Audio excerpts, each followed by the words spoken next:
다음에 64쪽 보겠습니다.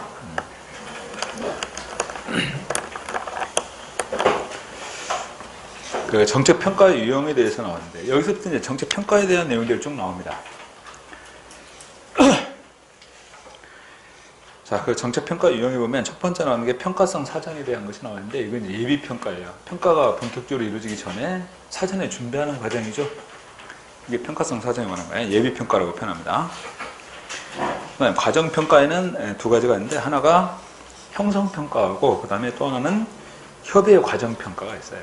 형성평가하고 그 다음에 협의의 과정평가.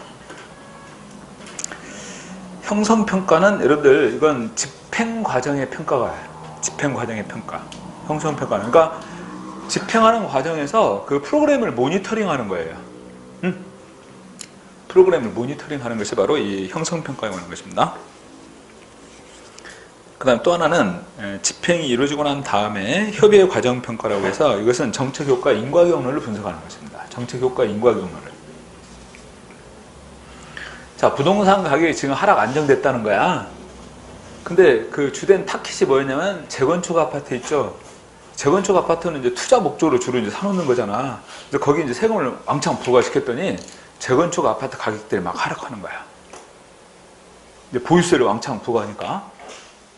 그러니까 주변의 아파트들도 이제 가격이 하락하겠죠. 그리고 또 아파트 분양가도 하락하고 이러면서 전반적으로 부동산 가격의 안정을 가져왔다. 그게 여기서 말하는 정책효과 인과경로를 분석한 겁니다. 오케이? 이러한 내용이 여기서 말하는 협의의 과정평가. 오케이? 협의의 과정평가. 네.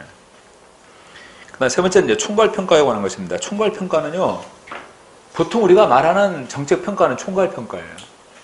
그러니까 전체적으로 얼마만큼의 효과가 있었는가, 또 영향이 어떠한가, 이런 걸 판단하는 것입니다. 전체적으로 얼마만큼의 효과와 영향이 있었는가, 이걸 판단하는 것이 바로 총괄평가란 말이야. 그러니까 정책을 실시하고 나서 전체적으로 얼마만큼 부동산 가격이 안정됐는가, 이런 것들을 평가하고 있는 것이죠. 그죠? 그런데 앞에 이루어졌던 이런 평가를 왜곡할 수도 있잖아요. 그 정책을 수립해서 시행했던 국토교통부 입장에서 정책 효과가 있었다, 이런 걸 알리기 위해서 평가를 왜곡할 수도 있죠. 그래서 이렇게 앞에 이루어졌던 평가들이 제대로 된 평가인지를 확인하는 것이 메타평가예요. 그러니까 평가한 것을 다시 한번 확인해 보는 과정입니다. 오케이? 그러니까 메타평가는 주로 제3의 기관에서 주로 평가할 가능성이 많겠죠. 그래야 그 기존에 평가한 것을 다시 한번 확인하는 과정이니까 정확하게 평가를 다시 할 수 있을 것이다, 그 말이에요. 자, 이게 이제 정책평가 유형에 관한 것입니다. 참고하시고.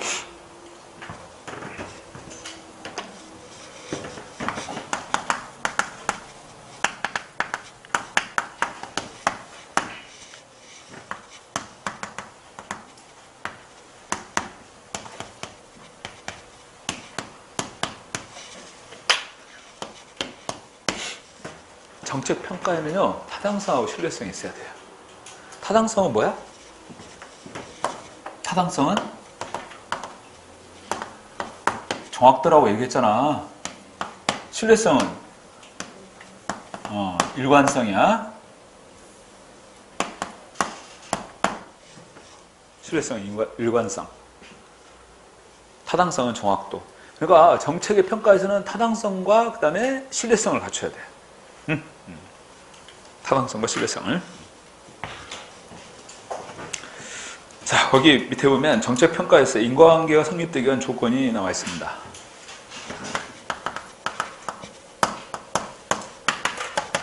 자, 부동산 정책을 시행하고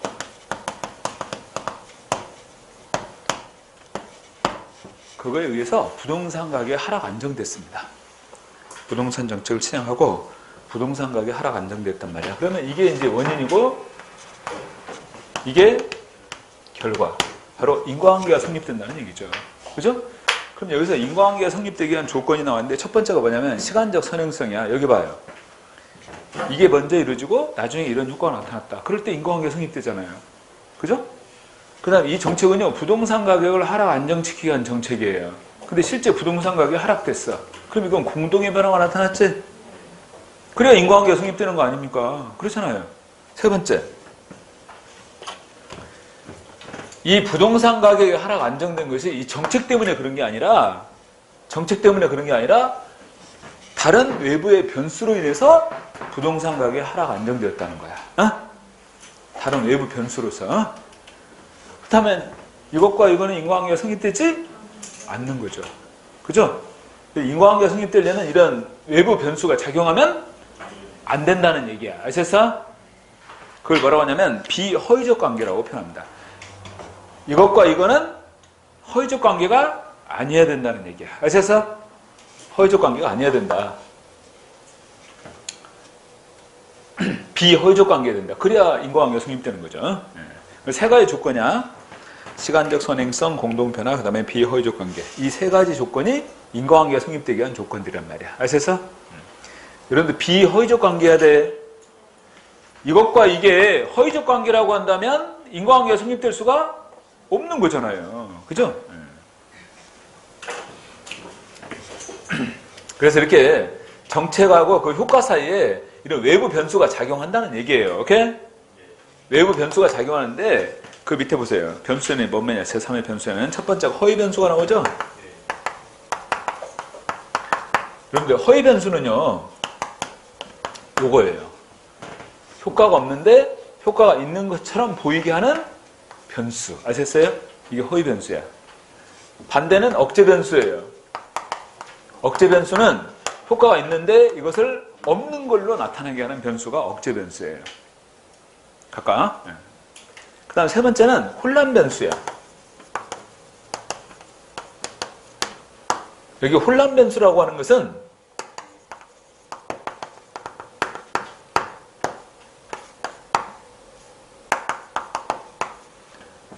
과다 또는 과소 이런 식으로 표현하는데 무슨 말이냐면 이것과 이것 사이에 실제보다 과다하게 아니면 과소하게 이런 효과나 결과가 나타나게 만드는 변수야. 그러니까 혼란을 야기시킨다고 이해할 수 있죠. 과다하게 또는 과소하게 이렇게. 응?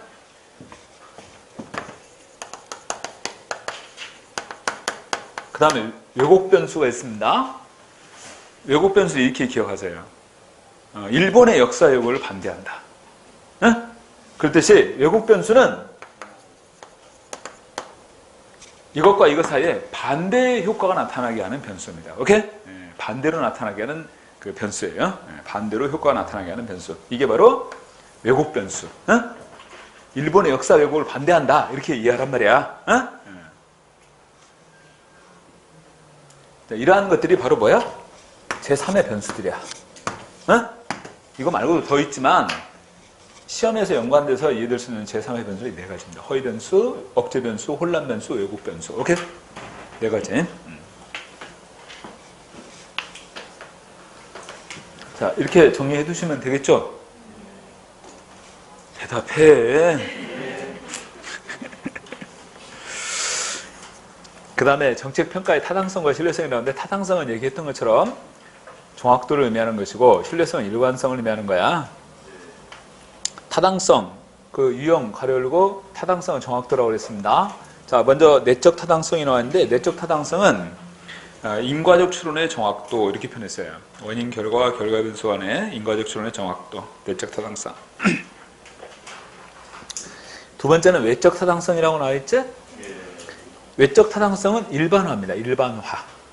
외적 타당성은 일반화예요. 그러니까 내적 타당성은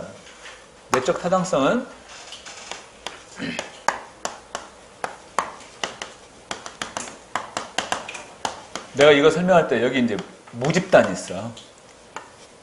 실험용 쥐들이 있어요, 이렇게. 오케이? 실험용 쥐들이. 그 실험용 쥐를 이제 몸무게 측정해서 이렇게 각각 여기 이제 유리상자에 집어넣고 실험을 하는 거야. 어제도 보니까 그저께인가? 거기 또 실험한 거 발표가 됐던데. 한 집단은 계속 예를 들어서 이제 그 어떤 균사체 같은 걸 계속 투입하는 거예요. 한 집단은 전혀 그런 것을 투입하지 않고 그냥 일상적으로 생활할 수 있게끔 만들어주고 그리고 나중에 나타난 결과를 이렇게 비교해보는 겁니다. 그렇듯이 이쪽은 실험 집단이고 이쪽은 통제 집단이 이렇게. 여기는 내가 그랬어요. 인스턴트를 제공하고 여기는 인스턴트를 제공하지 않았다. 그랬더니 나중에 여기 처음에 이제 똑같이 100g, 100g인데 얘는 150g이 되고 얘는 30g이 됐다는 거야. 그래서 이렇게 차이가 발생했는데 이 차이는 뭐 때문이다? 인스턴트로 인해서 이런 차이를 가져왔다. 이렇게 얘기할 수 있다는 거죠. 이건 실험의 종류 가운데 우측 실험 종류 진실험, 준실험, 비실험 어디에 나옵니까? 응? 여러분들 실험 통제 입단이 같으면 진짜 실험인 거예요. 아셨어요? 진실험은 같은 거야. 이게 비슷하면 뭐야? 준실험이에요. 그 다음에 한 집단을 대상으로 해서 실험 전과 후를 비교해서 측정한다면 그건 비실험이죠. 이게 진짜 실험이잖아. 이렇게 아까 얘기했던 것처럼. 자, 여기서는 이 차이가 바로 인스턴트로 인해서 차이를 가져왔다는 거야. 이 원인으로 인해서 이런 차이를 가져왔다. 그러니까 실험 결과 이렇게 발표하는 거죠. 인스턴트는 비만의 원인이 될 수 있다. 이런 식으로 발표한다는 거지. 응?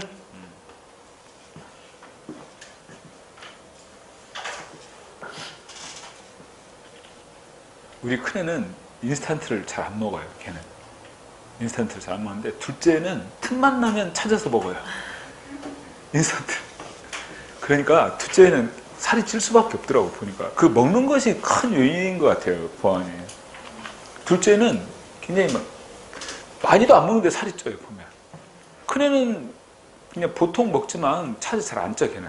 근데 그 차이를 쭉 보면 요거에 굉장히 큰 차이가 있더라고. 둘째가 인스턴트를 많이 먹거든요. 햄 같은 거 있으면 막 정신을 못 차려요.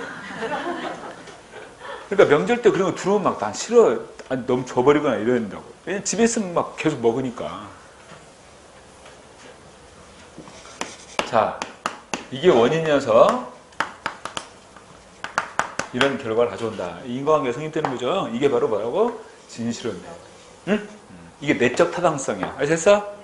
이 실험의 결과를 여기가 아닌 다른 곳에 이렇게 적용을 하게 됩니다. 그래도 비슷하게 나타난다 그러면 이건 뭐야? 외적 타당성이죠. 외적 타당성은 뭐라고 표현하면 이것은 일반화라고 표현하는 겁니다. 여기서 응? 일반화, 외적 타당성. 그 내적 타당성, 인과적 추론의 정확도, 외적 타당성은 일반화. 그 다음에 구성적 타당성은 이론적 구성 요소들이 성공적으로 조작화된 정도. 여기 보세요. 이게 이론적 구성 요소들이에요. 이게 모집단, 그 다음에 실험 집단, 통제 집단, 원인, 결과 이런 것들이. 이러한 것들이 여기서 말하는 이론적 구성 요소들이 성공적으로 조작화된 거야. 오케이? 그러면 구성적인 면에서 타당하잖아. 네 번째, 통계적 결론의 타당성은 정책 효과를 찾아낼 만큼 정책 효과를 찾아내기에 충분할 만큼 정밀하고 강력하게 연구 설계가 이루어진 정도. 자, 밑줄.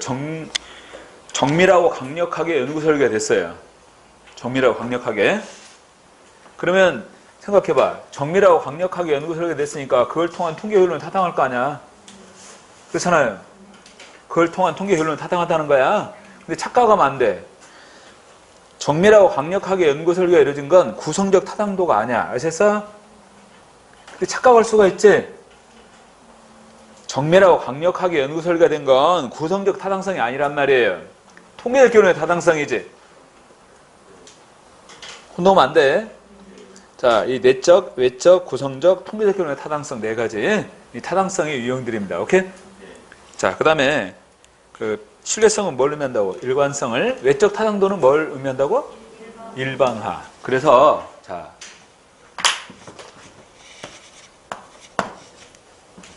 여러분들 그 정책평가의 신뢰성 있죠? 정책평가의 신뢰성. 그 타이틀 옆에 신관 이렇게 써놔. 신관. 네? 제일 마지막 줄 옆에 신관. 신뢰도는 뭐라고? 일관성이라고. 이렇게 해야 돼. 그래야 헷갈리지 않지. 일반어가 아니야. 일관성이지. 신뢰도는. 오케이? 신관이야. 신관. 기억해두라고. 빨간 볼펜을 왜 안 써놓는 거야? 그렇게 하고 보이겠어? 크게 쓰니까 빨간 볼펜으로. 아, 참.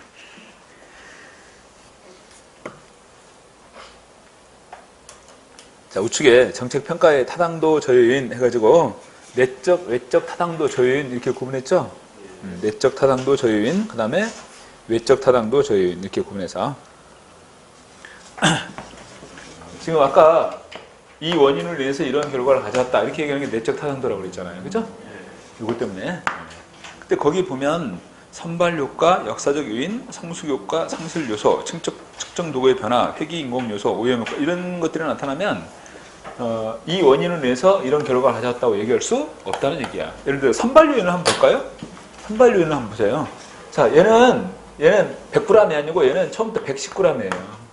얘는 처음부터 100g이었고 그리고 나중에 시간이 지나니까 이런 차이가 발생했어요. 이것 때문에 이렇게 됐다고 얘기할 수 있어요? 아니잖아. 처음부터 선발이 잘못됐잖아요. 얘가 몸무게 더 많았는데? 그렇잖아. 그러면 이것 때문에 이렇게 됐다고 얘기할 수 없단 말이죠. 이게 선발 요인이야. 응? 그 다음에 역사적 요인은 실험 기간 동안 역사 사건이 실험에 영향을 주는 거예요. 성숙 효과. 성숙 효과는 여기 있는 쥐는 부모 몸무게 평균이 300g이란 말이야. 얘는 부모 몸무게 평균이 250g이야. 근데 신체적인 조건은 선천적인 요인이 작용할 가능성이 크죠. 부모가 이렇게 차이가 있다는 얘기는 시간이 지나면 자연스럽게 차이가 발생할 수 있다는 얘기예요. 이게 성숙 효과예요. 시간이 지나면 자연스럽게 이렇게 차이가 발생한다는 얘기야. 응? 키도 그렇잖아. 부모가 키가 크면 시간이 지나면서 점점 차이가 발생하잖아요. 보면. 응? 부모가 키가 크면 당연히 이세들도 키가 크듯이 이렇게 성숙 효과야. 그 다음에 측정 도구의 변화는 처음에는 몸무게로 측정했는데 실험이 다 끝날 때는 몸 길이로 측정한다는 거죠. 이게 측정 도구가 바뀌는 거죠? 이런 게. 그 다음에 회귀 인공 요소는 실험 직전 단 한 번 측정한 극단치에 의한 오류. 회귀 인공 요소 이렇게 표현하는 것은 실험 직전에 단 한 번만 측정을 했어요. 근데 그 한 번 측정한 것은 극단치에 의한 오류가 발생할 수 있죠. 무슨 말이냐면, 자, 이렇게 여기 A하고 B 몸무게를 토요일날 이렇게 몸무게 측정을 했단 말이야. 9시에. 그랬더니 이제 몸무게가 같아서 이렇게 배치했는데, 얘는 3일 전부터 아무것도 못 먹었어요. 얘는 원래 120g인데, 얘는 원래 90g이에요. 근데 어제 그저께부터 왕창 먹었어요, 얘는. 그래가지고 몸무게가 같아진 거야. 실험이 진행되면 원래 상태로 돌아갈 거 아니야. 회귀한단 말이야. 얘는 원래 120이야. 얘는 원래 90이고. 그러면 이것 때문에 이렇게 됐다고 볼 수 없잖아. 그죠? 회귀 인공 요소. 그 다음에 오염 효과. 이런 내용들은 모두 내적 타당도 저요인이야. 내적 타당도 저요인 뭐라고 그랬어? 다크호표. 응? 다크호스가 아니야. 다크호표. 여기서 다는 다수적 처리에 의한 간섭입니다. 다수적 처리에 의한 간섭. 그러니까 여러 번 실험 조작이 이루어지면 실험 조작이 익숙해지겠죠. 그 실험 결과를 다른 데 적용하면 결과가 다르게 나타날 수 있잖아. 이게 다수적 처리에 의한 간섭이야. 크리밍 효과. 우수한 집단을 선발해서 실험이 진행돼요. 그러면 그 실험의 결과는 다른 곳에 적용하면 결과가 다르게 나타날 수 있지. 크리밍 효과. 지금 여기 행정학 특강 수업 듣는 친구들은 국어, 영어, 국사를 모의고사를 시험 봐가지고 80점 이상 나오는 친구들만 선발했어요. IQ는 130 이상이야. 행정학 수업을 하고 끝났는데 시험 보니까 다 100% 다 합격했어요. 축하드립니다. 근데 굉장히 우수한 집단이잖아요. 이 실험 결과를 다른 곳에 적용하면 어때? 결과가 다르게 나타나겠죠. 그죠? 이게 크리밍 효과를 나타내는 거예요. 그 다음에 호손 효과. 호손 효과. 호손 효과는 본인들이 실험 대상이라는 걸 아는 거예요. 그러면 자연스러운 행동이 이루어지지 않는다는 거죠. 그것을 다른 곳에 적용하면 결과가 다르게 나타나요. 그 다음에 표본의 비대표성이에요. 그 실험을 하는 그 표본이 대표성이 없다. 대표성이 결여되어 있다. 이런 말이야. 대표성이 결여되어 있다. 자, 다크호표. 다크호표. 외적 타당성 저유인입니다. 오케이? 이렇게 시험에 나와요. 예를 들어서 박스에다가 내적 타당성 저유인, 외적 타당성 저유인을 한꺼번에 집어넣는다고. 그래가지고 다음 내적 타당성 저유인으로 이렇게 연결한 거. 이렇게도 나올 수 있어요. 그래서 이 타이틀을 기억해 둔다. 자, 거기 그 정책 평가를 위한 실험 해가지고 나와 있는데 보시면 내적, 외적 실현, 내적, 외적 타당성하고 실현 가능성인데 여러분들 진실험은 내적 타당성이 높지? 내적 타당성이 높잖아. 그 다음에 외적 타당성이 높은 건 비실험이에요. 아셨어요? 자, 이런 비실험. 아까 하나의 집단을 대상으로 해서 실험 전과 후를 이렇게 측정한다는 거야. 자, 지금 여러분들이 이제 그 공무원 시험 준비하는 그룹이에요.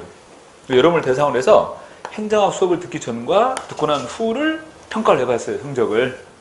근데 내가 다른 데서도 이렇게 수업을 하거든요. 그러면 이 실험의 결과를 다른 곳에 이렇게 적용하게 되면 비슷한 결과가 나타날 수 있겠죠. 이게 지금 여기서 말하는 외적 타당성인데 이게 비실험이거든요. 이게 이 내용이. 그래서 외적 타당성이 높은 것은 비실험입니다. 오케이? 실현 가능성이 높은 건 뭘까? 비실험이 실현 가능성이 제일 높겠지. 그치? 밑에 박스에 정책 변동 유형이 반복해서 또 한 번 들어갔어요. 아셨어요? 근데 앞에 다 설명했잖아. 응? 앞에 다 설명했던 거야. 자, 뒤로 넘어갑니다. 자, 정보 업무 평가가 나왔는데 별표. 물론 뭐 특별히 여기 있는 정도 내용들은 뭐 특별히 뭐 중요하지 않다 구분할 필요도 없이 다 정리해야 되지만 유난히 더 중요하다는 얘기죠. 정보 업무 평가. 특히 정보 업무 평가에서는 성과 평가에 초점을 두고 있어요. 성과 평가에.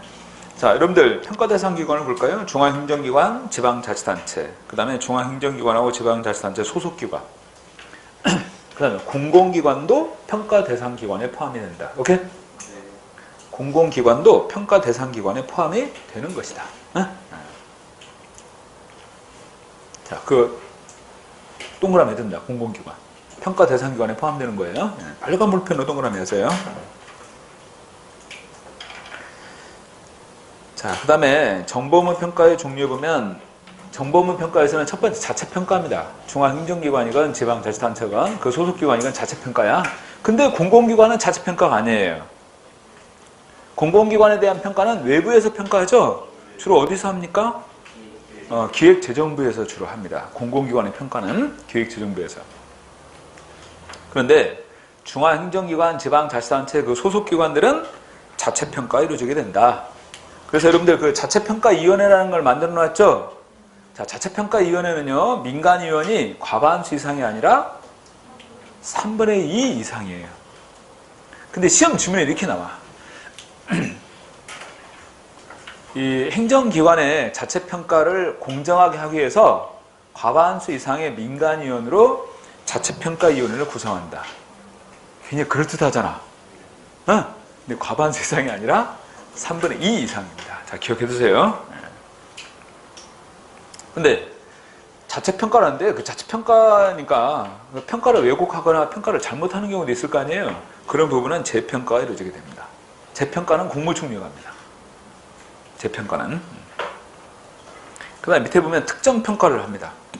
특정평가. 특정평가는 국무총리가 특정평가를 해요. 국무총리가.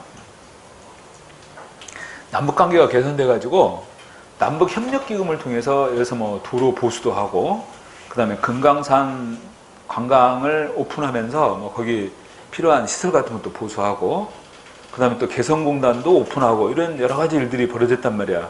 그리고 이제 그 사업들을 위해서 남북협력기금에서 지원을 했어요. 그러고 나서 이제 이 부분에 대해서 이제 평가를 해야 되는데 어디서 하겠습니까? 문화체육관광부에서 하겠어요? 아니면 뭐 통일부에서 하겠어요? 아니면 뭐 국방부, 굉장히 여러 부처에 연관돼 있잖아.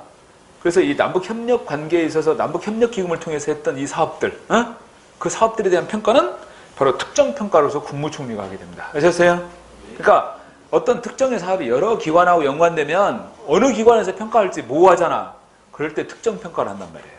국무총리가. 오케이? 특정평가 국무총리가 합니다. 그 다음에 지방자치단체에 대한 합동평가인데 여러분들 중앙행정기관 가운데서 지방자치단체 업무를 총괄하는 기관이 어디라고 그랬어? 중앙행정기관 가운데서 이 지방자치단체 업무를 총괄하는 곳 행정안전부예요. 아셨어요? 그러니까 지방자치단체에 대한 합동평가 그 주체가 누구야? 행정안전부 장관이라고 나와 있잖아. 응? 행안부 장관. 그래서 행안부 장관은 중앙행정기관의 장과 합동으로 합동평가를 실시합니다. 오케이?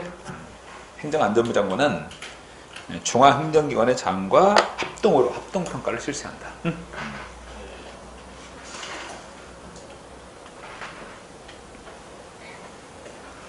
저기 이 선을 그 전에 아래층에 있던 그 선 끼워서 했잖아. 다시 그거 갖다 놓은 거야? 그러면 그 선이야 이게? 어? 이게? 근데 왜 그러지? 참. 다른 시간에는 마이크 사용 안 했었어? 안 해? 일체? 그냥 행정할 시간만 하는 거야? 이상하다. 그날 이상이 없었잖아요. 근데 오늘 왜 그래 또?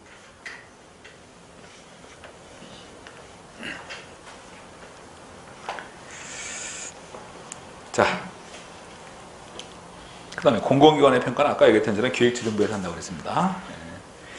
자, 이게 이제 정보업무 평가의 종류야. 자체평가, 그 다음에 재평가, 특정평가, 합동평가 이렇게. 오케이? 합동평가는 누가 한다고? 행정안전부 장관이 중앙행정기관의 장과 합동으로 평가를 한다. 오케이? 그 다음에 이제 정보업무 평가제도에 보면 여러분들 그 정보업무 평가위원회가 있지? 정보업무 평가위원회가 있어요. 위원장 2명입니다. 앞에 여러분들 규제개혁위원회 기억나세요? 들어본 것 같지 않아? 규제개혁위원회? 규제개혁위원회 있었어요. 거기도 위원장이 2명이야. 근데 규제개혁위원회는 가급적인 규제를 하지 말자는 거죠. 규제를 개혁하는 거야. 규제개혁위원회. 그 규제개혁위원회는 대통령 소속입니다. 규제개혁위원회는 대통령 소속이야. 근데 이 정보업무 평가위원회는 국무총리 소속 기관입니다. 각각. 구분해서.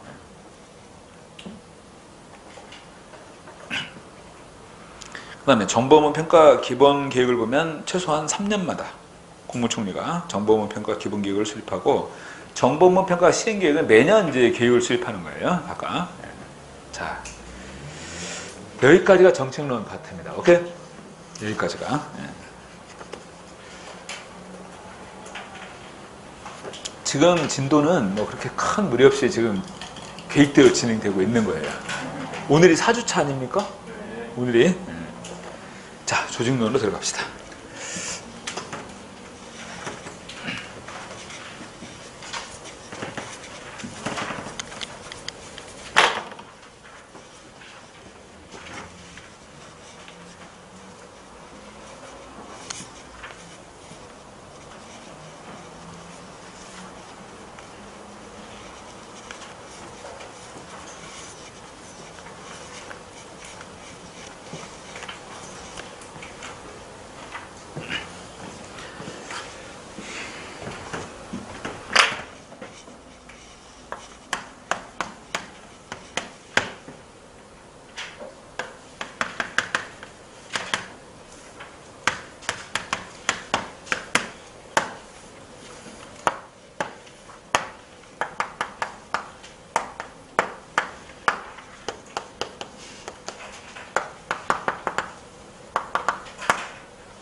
여기 조직의 3대 변수가 있는데 구조, 인간, 환경 이게 조직의 3대 변수죠. 이걸 기준으로 이제 쭉 설명을 합니다. 거기다 조직 관리론도 나오죠. 각각 조직 관리론도 나옵니다. 뒤에. 자, 그러면 그 67쪽에 먼저 조직 유형이 나와 있어요. 블라와 스코트는 수혜자를 기준으로 해서 이렇게 조직을 구분하고 있어요. 호혜적 조직은 구성원이 주된 수혜자죠. 정당하고 노동조합이 대표적이에요. 구성원이 주된 수혜자다. 두 번째, 기업 조직은 소유자가 주된 수혜자가 되겠지? 대표적인 기업이에요. 기업. 그 다음에 공익 조직은요, 일반 대중이 수혜자입니다. 행정기관이 여기에 해당돼요. 행정기관이. 그 다음에 서비스 조직은 고객 집단이 주된 수혜자인데 병원, 지금 학원 이런 경우들이 바로 서비스 조직에 해당되는 것들이죠. 참고하시면 됩니다. 그 다음에 탈코트 파슨스의 체제의 기능 여기에 바탕을 두고 체제에는 4가지 기능이 있어요. 적응 기능, 목표 달성 기능, 통합 기능, 체제 유지 기능 이렇게 4가지 기능이 바로 체제의 기능이라는 거야. 그러면 그 기능을 수행하는 각각 조직들이 있다는 거예요. 예컨대 적응 기능은 경제적 조직이, 그 다음에 목표 달성 기능은 정책 조직이, 정조직이, 그 다음에 통합 기능은 통합 조직, 경찰, 사법기관, 그 다음 체제 유지 기능은 체제 유지 조직인 교회나 학교, 이런 것들을 각각 표현한다는 거야. 여러분들 적응 조직은 경제적 조직, 목표 달성 기능은 정치 조직, 이것만 연결시켜 놓으세요. 아셨어요? 적응 기능은 경제적 조직, 그 다음에 목표 달성 기능은 정책 조직 각각. 그리고 체제는 4가지 기능을 수행한다는 거야. 지금 표현한 뜻이. 이 기능들을. 그리고 이 기능들을 수행하는 조직들에 대해서 지금 정리해 놓은 거잖아요. 자, 그 다음에 민츠버그. 중요합니다. 민츠버그의 조직이에요.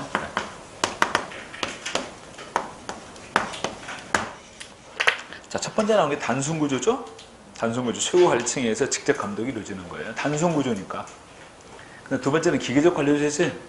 기계적 관료제. 대규모 조직은 일반적으로 기계적 관료제가 이루어져 있습니다. 그래서 기계적 관료제는 여러분들, 자 보세요. 이렇게 계층이 이루어져 있죠. 그리고 각 부서마다 업무가 나눠져 있잖아. 마치 기계의 구조 같아요. 오케이? 기계의 구조와 같이 이렇게 이루어진 조직이 바로 기계적 관료제입니다. 그래서 거기 보면 기계적 관료제는 단순하고 표준화된 업무를 수행하는 대량 생산 조직을 기계적 관료제라고 한다.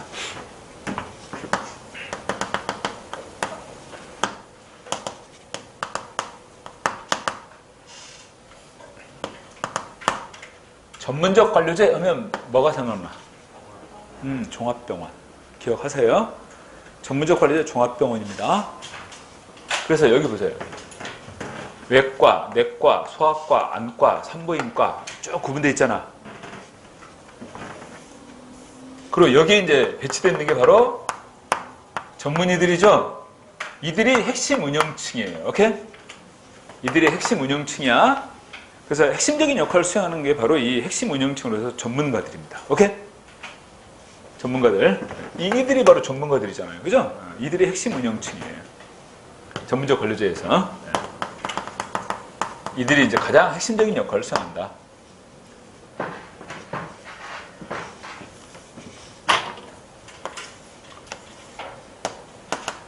이렇게 전문화되어 있죠? 각 부서마다.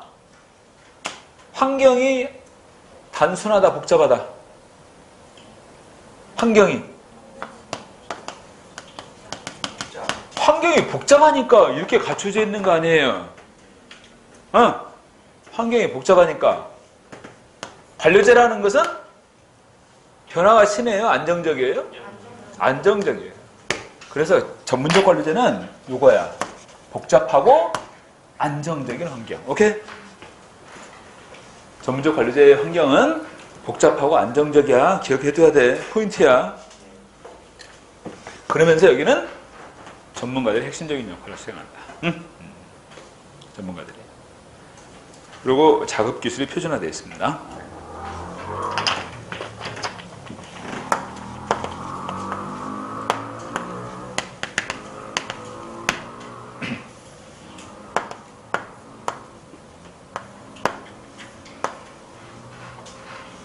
할거적 양태는 사업부제라고 표현해.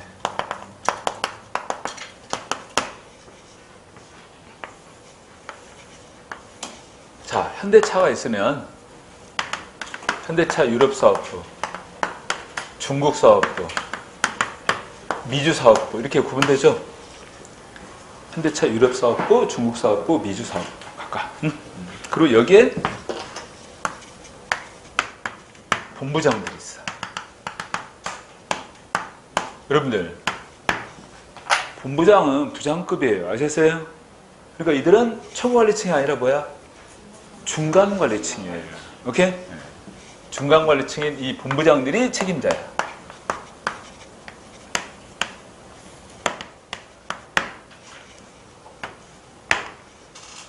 그 다음에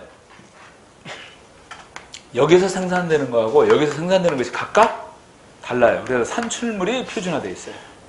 그죠? 산출물이 표준화되어 있습니다. 여기 생산되는 것들이 각각 다르기 때문에 산출물이 표준화되어 있다. 여기 보세요. 이걸 단일의 성과평가하기가 용이하겠지? 응. 각각 이걸 단일의 성과평가하기가 용이하기 때문에 성과관리에 적합해요. 왜냐하면 유럽사업부, 중국사업부 이게 서로 영향을 미치지 않잖아. 독자적으로 움직인단 말이야. 타이틀이 할거자 형태라고 나와 있잖아요. 그런데 이런 문제가 있어요. 유럽사업부의 인사 담당, 재무 담당, 마케팅 담당 부서들이 있겠지? 근데 여기에도 있어요. 여기에도 따로 또 설치되어 있고. 그래서 이러한 기능들이 각각 이 기능을 수행하는 이러한 기능 부서들이 중첩되어 설치되어 있습니다. 이것은 어때요? 이것은 비효율적이라고 얘기하죠. 그래서 이 사업부제인 할거자 형태의 특징, 이렇게 기능이 중첩되어 있어 비효율적이다. 그 다음에 성과관리에 효과적이다. 성과관리에 효과적이다. 보면 이게 사업부제 할거자 형태 포인트입니다. 자, 중간관리층이 이제 핵심적인 역할을 하고, 그 다음에 성과관리에 적합하고, 기능이 중첩되어 있는데 그 옆에 이렇게 써놓으세요. 기능 중첩에 따른 뭘 야기한다? 비효율. 기능 중첩에 따른 비효율.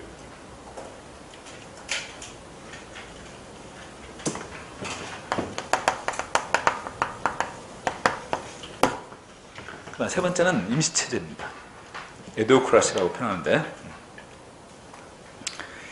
창의적인 광고회사나 설계회사와 같이 복잡하고 융통성이 큰 구조를 지닌 조직으로, 여기서 이제 핵심적인 역할을 하는 게 누구냐면 지원 참모예요. 이들이 핵심적인 역할을 합니다. 지원 참모. 그리고 구성원들의 상호 조절, 이런 것들이 이루어지는 게 바로 임시체제다. 자, 지금 설명했던 이 내용들을 이제 핵심으로 해서 정리를 합니다. 밑에 박스도 보세요. 전문적 관료제에서는 핵심 운영층 전문가들이 중심이 되고 기술이 표준화되어 있고 환경은 복잡하고 안정적이에요. 사업부제에서는 중간관리층이 핵심적인 부분이라고 나와 있어. 이 본부장들을 말하는 거죠. 그리고 산출물이 표준화되어 있어요. 각 사업부마다 산출물이. 그 다음에 에도크라시는 지원 참모가 핵심적인 역할을 하는데 바로 구성원 간의 상호 조절이 이루어지게 됩니다. 오케이? 네. 자, 민주법의 조직 유형에서는 이 세 가지 특징 구분해서 정리해둬요. 자, 다음 페이지 넘깁니다. 그 다음 탭트.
그 다음에 다음 페이지 68쪽에 보시면 여기 탭트의 조직 유형이 나와 있습니다. 보시면 탭트의 조직 유형 해가지고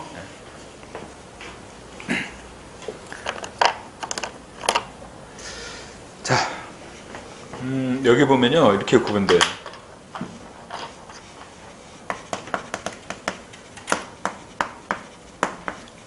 기계적 구조가 있고 유기적 구조로 구분되죠. 자, 가장 대표적인 유기적 구조는 뭐라고 그랬습니까? 가장 대표적인 유기적 구조? 응?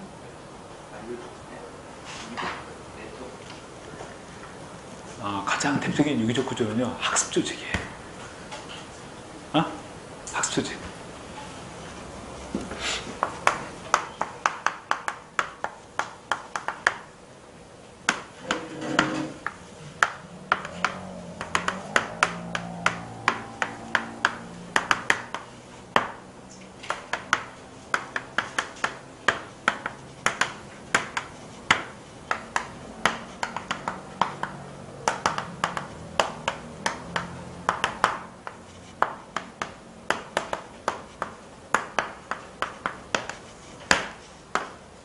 이런 순서입니다. 기능구조, 사업구조, 그다음 매트릭스 구조, 수평구조, 네트워크 구조. 5가지. 여러분들 이 데프트의 조직 유형이 이것보다 더 중요해요. 아셨어요? 이 린츠버그의 조직 유형보다 더 중요한 것이 바로 이 데프트의 조직 유형입니다. 그래서 5가지 이렇게 구분한단 말이야. 여기서.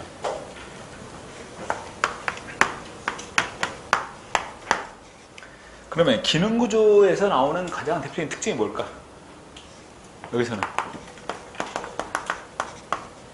전문성이죠. 여러분들 이게 기능구조잖아. 이게 그치?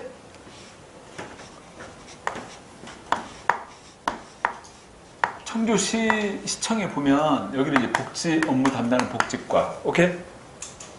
여기는 이제 문화예술 담당하는 부서, 여기는 대중교통 담당, 대중교통. 뭐 그 다음에 도시계획에 관한 거. 이런 식으로 각각 구분될 거 아니야. 이게 기능구조란 말이야. 그러니까 기능구조의 주요 특징이 뭐야? 전문성을 전제로 하고 있는 거예요. 오케이? 이건 수직적이야, 수평적이야? 기능구조는.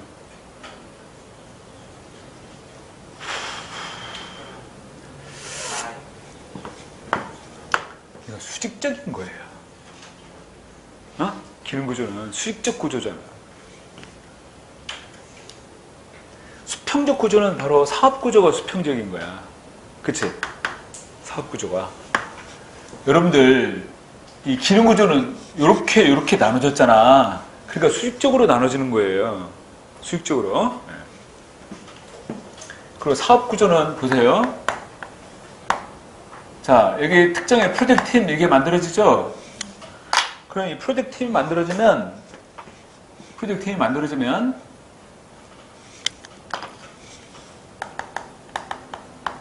팀장이 있고 이 프로젝트와 관련되는 구성원들을 선발해서 이렇게 배치해 이렇게. 오케이? 그렇잖아. 이 프로젝트와 관련되는 부서 구성원들을 여기서 뽑아가지고 여기다 배치하는 거야 이렇게. 응? 이런 조직의 형태가 바로 뭐다? 사업구조. 그래서 사업구조는 신속한 대응성을 전제합니다.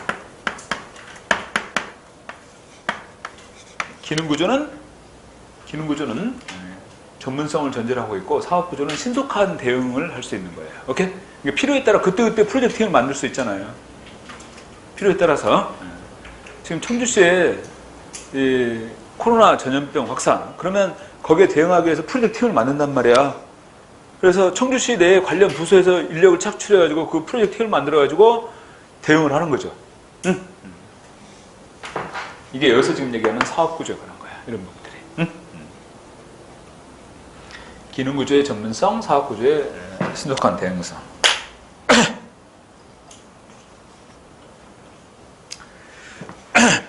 자, 기능구조 가로 열고 수직구조 써놓으세요.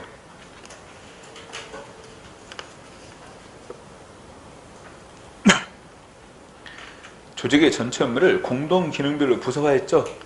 조직의 전체 업무를 공동 기능별로 이렇게 복지, 문화예술에 관한 거, 교통 이런 식으로 나눴단 말이야. 오케이? 공동 기능별로 부서화했잖아.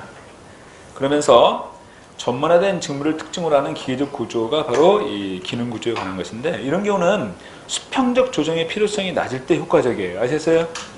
여기 보세요. 이렇게 각 부서가 이렇게 나눠져 있기 때문에 수평적 조정이 이루어지기는 어렵잖아요. 각 부서로 나눠져 있으니까. 그치? 그러니까 수평적 조정의 필요성이 낮을 때 효과적인 조직 구조야. 오케이? 자, 포인트입니다. 기능 구조는요, 규모 경제예요. 기능 구조는 여기 복지과 그러면 여기 직원 수가 굉장히 많을 거 아니야. 최소한 1000명 이상이에요. 청주시라 하더라도 복지과 직원이. 왜냐면 사회복지 공무원도 굉장히 많이 뽑잖아요. 따로. 응? 그래서 이렇게 규모 경제를 바탕으로 하고 있고 전문성을 나타내는 특징입니다. 기능 구조는. 오케이? 자, 기능 구조는 수직적이고 전문성을 바탕으로 하고 규모 경제를 특징으로 하고 있다. 반면에 이제 사업 구조를 보세요.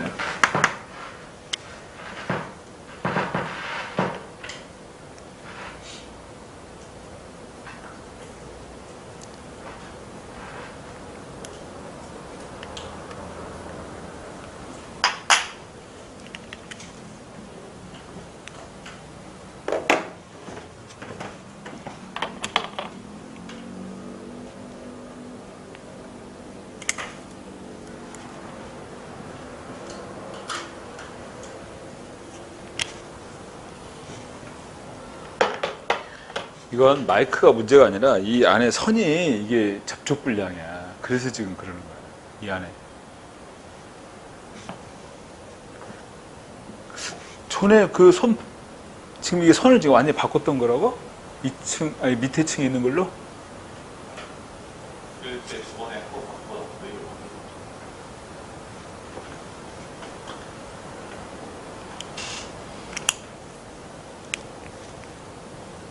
근데 이게 지금 그 전에 사용했던 선인 것 같아, 딱 보면. 그 전에. 그때 밑에 층에서 갖고 와서 썼던 것은 이게 없었잖아. 이렇게 나타나지 않았었잖아.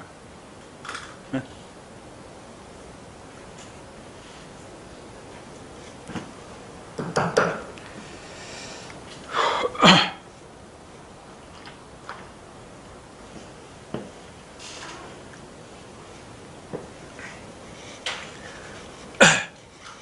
자, 기능 구조는 지금 여기 표현하고 있듯이 수직 구조의 특징이고 규모 경제와 전문성을 바탕한다. 반면에 사업 구조를 보시면 사업 구조는 자 여기 보세요. 이게 사업 구조라고 그랬어요. 사업 구조에서는 한 제품을 생산하는 데 필요한 모든 기능적 주기들이 한 부서널에 배치된 자기 완결적 단위다. 자, 포인트입니다. 자기 완결적이에요. 프로젝트는. 그러니까 그 프로젝트를 수행하기 필요한 모든 것을 갖췄어요. 오케이? 자기 완결적이야. 그리고 사업분의 기능 간 조정이 용이합니다. 보세요. 지금 각기 다른 기능 부서에서 인력을 차출해서 여기 들어와 있죠? 이 안에서는 기능 간 조정이 충분히 이루어지잖아요. 응? 자, 장점은 환경의 변화에 신축적으로 대응할 수 있습니다. 이 프로젝트 팀은. 오케이? 자.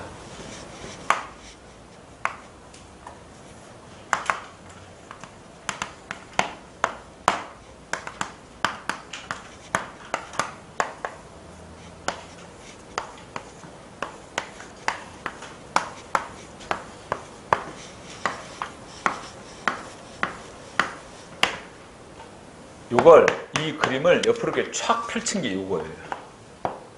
자, 현대차가 있는데 여기는 주로 엔진을 개발하는 부서야.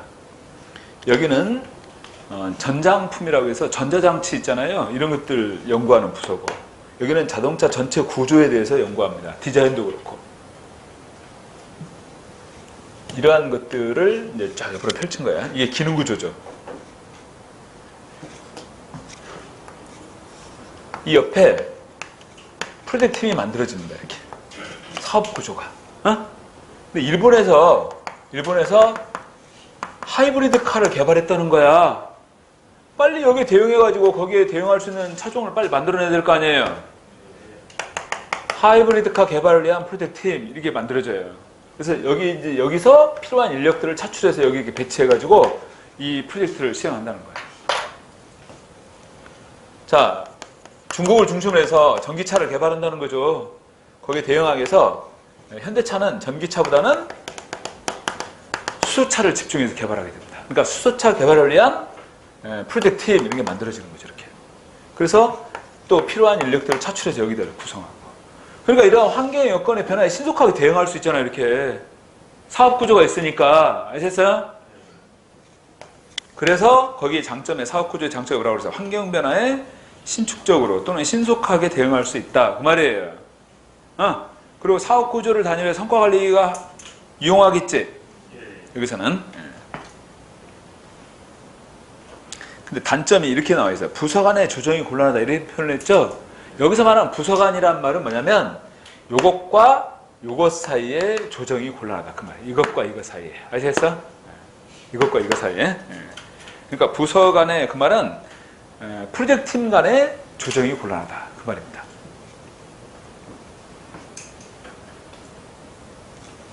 자, 기능 구조는 전문성, 사업 구조는 신속한 대응성. 이 두 가지 특징인데, 자, 포인트가 기능 구조는 얘기했던 것처럼 전체 업무를 공동 기능별로 부서화했다.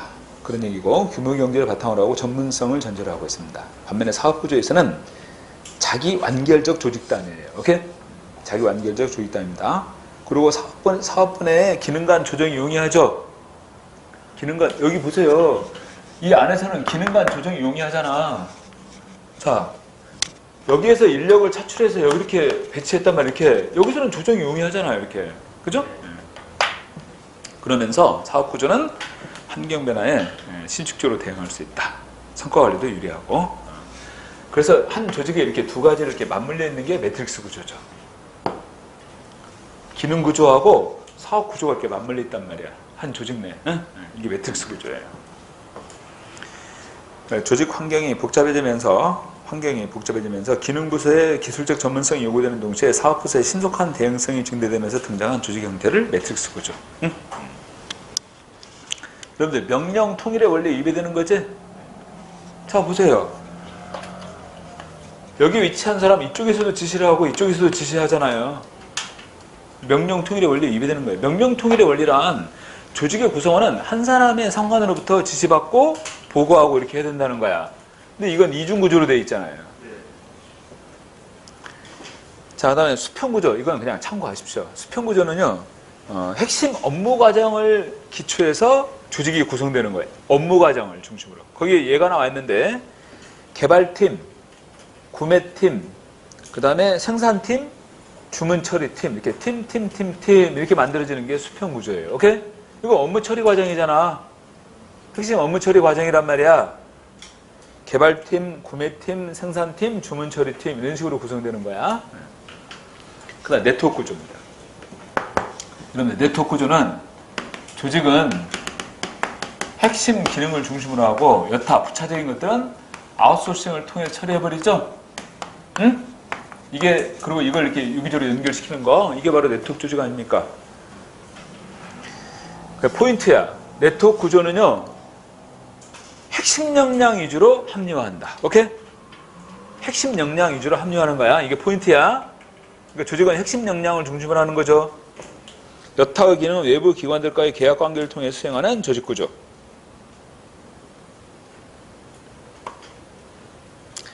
그 다음에 근데 자 그러니까 여기는 이제 주로 기획이랄지 R&D 이런 핵심 기능을 중심으로 하고 자 생산은 여기다 맡겨버려요. 마케팅은 여기다 맡겨버리고 인력 관리는 여기다 맡겨버리고 이런 식으로 한다는 거죠. 각각. 정보통신기술이 발달하니까 가능한 조직이야. 정보통신기술의 발달과 더불어서.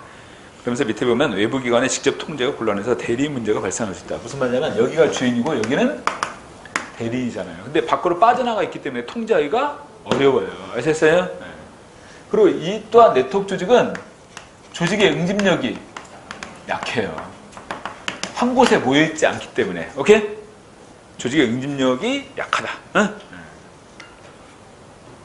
자, 지금 설명했던 그 포인트들을 중심으로 정리를 한다. 각각. 응?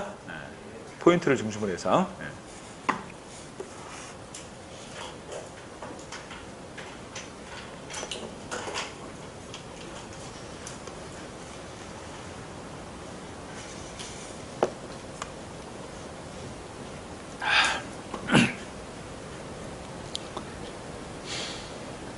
자, 69쪽 보겠습니다.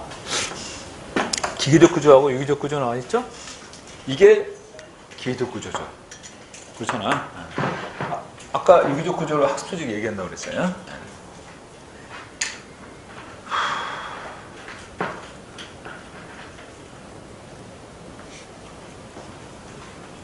여기 박스에 보면 기계적 구조는 예측 가능성이 높고 유기적 구조는 적응성이 높다.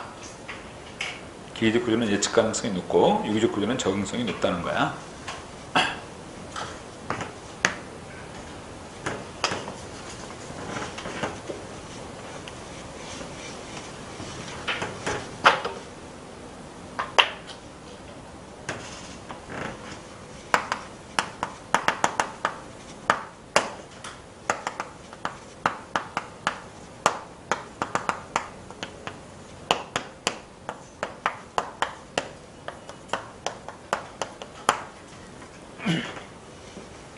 기계적 구조는 복잡성, 공식성, 직권성이 다 높아요. 아셨어요? 복잡성과 공식성, 직권성이 다 높아. 뭐가? 기계적 구조는 응? 자, 거기 보세요. 기계적 구조의 조직 특성에 보면 계층제를 기반으로 하고 있죠. 그 다음에 좁은 직무 범위를 바탕으로 하고 있지. 이 두 가지는 복잡성이 높다는 얘기예요. 오케이? 그렇잖아. 계층제와 그 다음에 좁은 직무범위라는 것은 이것은 복잡성이 높다는 거죠. 그 다음에 표준 운영 절차를 바탕으로 하고 있는 것은 공식성이 높은 거지.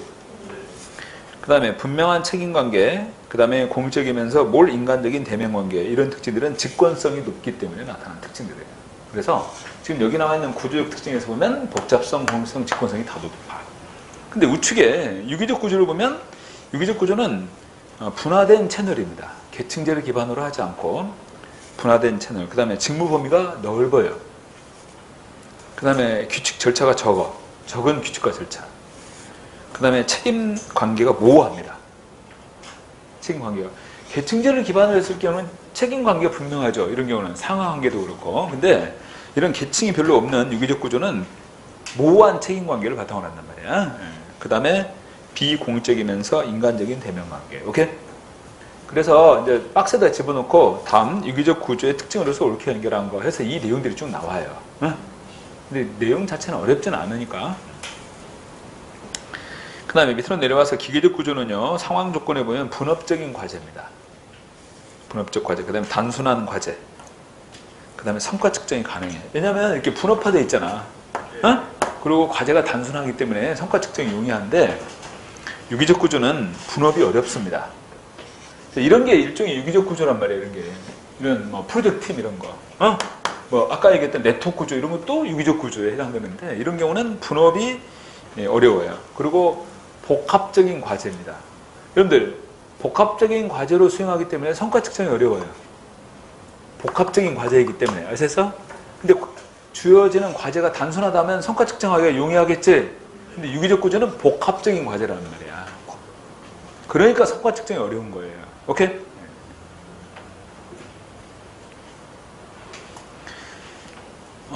기계적 구조는 권위의 정당성을 확보한다고 제일 마지막에 나왔는데, 그것은 뭐냐면 합법적 권위를 바탕으로 하고 있습니다. 합법적 권위를. 권위의 정당성을 확보한다. 근데 유기적 구조는요, 도전받는 권위 이렇게 표현했어요. 이게 무슨 말이냐면, 유기적 구조는 특히 이제 정보화 시대로 들어오게 되면 여러분들, 지식 조직이라고 표현하죠. 정보화 시대. 뭐 팀제도 그렇고 네트워크 구조도 마찬가지. 이런 것들이 지식 조직이에요. 아셨어요? 그래서 여기서 중요한 건 지식이야. 그래서 이 도전받는 권위라는 것은 지식에 의한 권위를 말하는 겁니다. 근데 상관보다 부하가 더 많은 지식을 갖출 수가 있죠. 그러면 이런 경우 상관은 도전받는 거예요. 오케이? 그렇잖아요. 지식에 의한 권위. 오케이? 지식에 의한 권위. 그것을 여기서 말하는 도전받는 권위다. 이렇게 얘기한다는 거지. 자, 기계적 구조하고 유기적 구조에 관한 부분입니다. 여기서. 자, 그 부분에 챙긴다. 어려운 건 아니니까. 혼동할 수 있는 것은 기계적 구조는 성과 측정이 가능해요. 왜냐? 단순한 과제니까. 분업되어 있고. 유기적 구조는 복합적 과제이기 때문에 성과 측정이 어렵다. 아셨어? 자, 그 다음에 조직 목표의 변동의 유형이 나왔는데, 목표 변동의 유형이에요. 목표의 대체. 목표 대체를 다른 말로 뭐라고 한다? 목표의 전치, 또 전환, 다 같은 말이야. 목표의 대치, 전치, 전환, 다 같은 말이에요. 이건 뭘 의미하는 거냐면, 목표와 수단이 뒤바뀐다.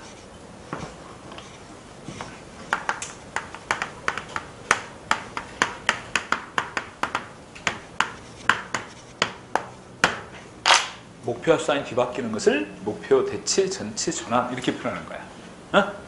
여기서 목표와 수단이 뒤바뀌는 거죠.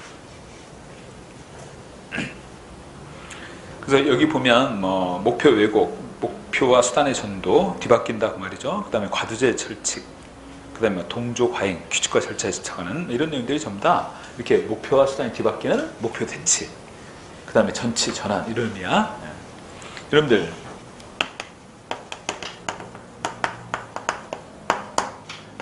목표의 승계는 목표가 달성되었거나 목표 달성이 곤란해요. 그래서 목표가 변동이 된다는 얘기죠. 변경이 되고. 그런데 목표 승계에 대한 예로서 내가 뭘 예를 들었어? 미국의 소아마비 재단 기억나시죠? 그 소아마비 재단의 목표가 뭐냐면 소아마비 퇴치하냐. 근데 백신 개발을 통해서 목표가 달성돼 버렸어요. 그럼 재단을 이제 폐지시킬 것인가 계속 존속시킬 것인가 고민하다가 거기 나온 것처럼 장애자 출산의 방지 이런 목표로 새로 목표가 바뀌어요. 이건 목표의 승계죠. 목표의 승계야. 여러분들 이렇게 목표가 변동이 되는 게 목표의 전환 아니에요. 목표의 전환이 아니라 뭐라고? 목표의 승계. 근데 이렇게 얘기해도 헷갈려 해. 응? 그래서 거기다 뭐라고 쓰면 자, 승소 이렇게 써놓으세요. 목표의 승계 옆에. 무슨 말이야? 목표의 승계. 소아마비 재단 나오면 승계야. 알겠어? 전환 아니야. 빨간 볼펜을 써놓으세요. 빨간 볼펜으로.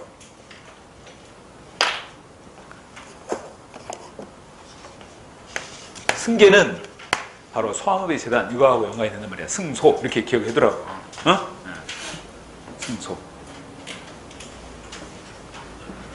매번 얘기해도 헷갈릴 수 있는 거야. 그 다음에 뭐 밑에 추가 다원화 확대 비중변동 이런 것들은 참고하면 되는 것들이야.